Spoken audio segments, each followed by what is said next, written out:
हाल ही में मुझे एक सम्मेलन में जाने का अवसर प्राप्त हुआ।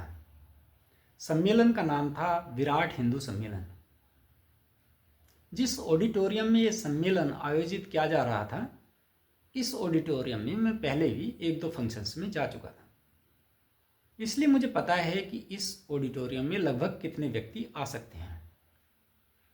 सम्मेलन में आगे से तीसरी पंक्ति में लगभग 1 घंटा बैठने के बाद जब मैंने पीछे मुड़कर देखा तो जिस ऑडिटोरियम में एक मामूली सी शादी में पैर रखने की भी जगह नहीं रहती, उस ऑडिटोरियम की लगभग आधी चेयर्स खाली पड़ी थी।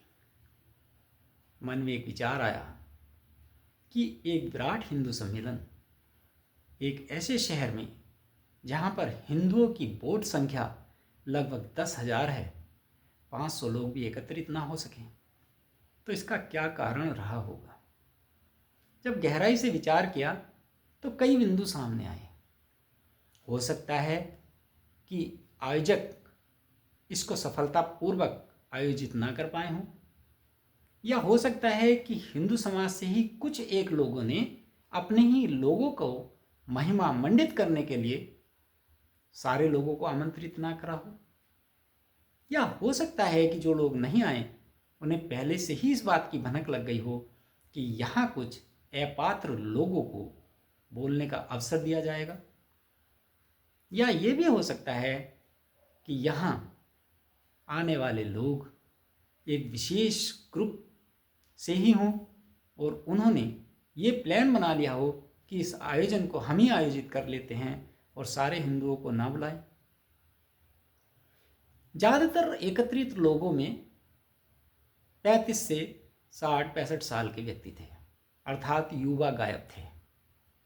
जबकि विराट हिंदू सम्मेलन हो रहा हो और हिंदू युवा ना हो, ये बहुत ही विचारणीय और अफसोसजनक विषय बन जाता है।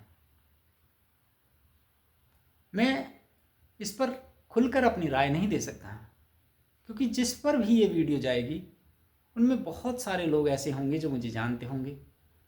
वैसे भी कड़वा सत्य बोलने के लिए लोग मेरी आलोचना ही करते हैं, लेकिन ये बात सोच लेनी चाहिए कि जब विराट हिंदू सम्मेलन हो रहा हो तो हिंदुओं की इतनी संख्या एकत्रित हो जानी चाहिए कि जिस मैदान में, जिस ऑडिटोरियम में या जिस जगह भी वो सम्मेलन आयोजित हो, वहाँ भीड़ ही भीड़ दिखाई दे। यदि दूसरा समुदाय कोई भी हो, वो अपना कोई आयोजन करेगा, वहाँ ऐसा ही होता है।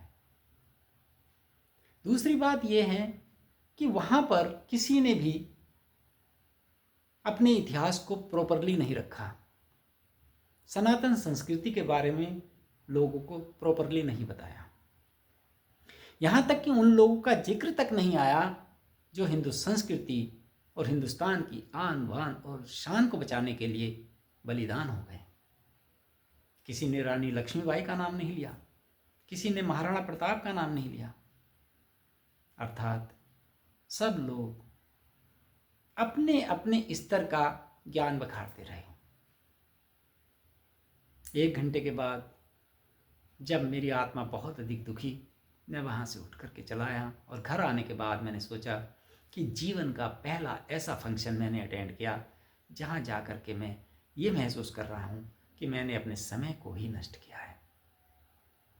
इसका क्या कारण हो सकता है और इसे सफलतापूर्वक किस तरह मनाया जा सकता था, आप सभी लोग कमेंट बॉक्स में लिख करके ज़रूर बताइए।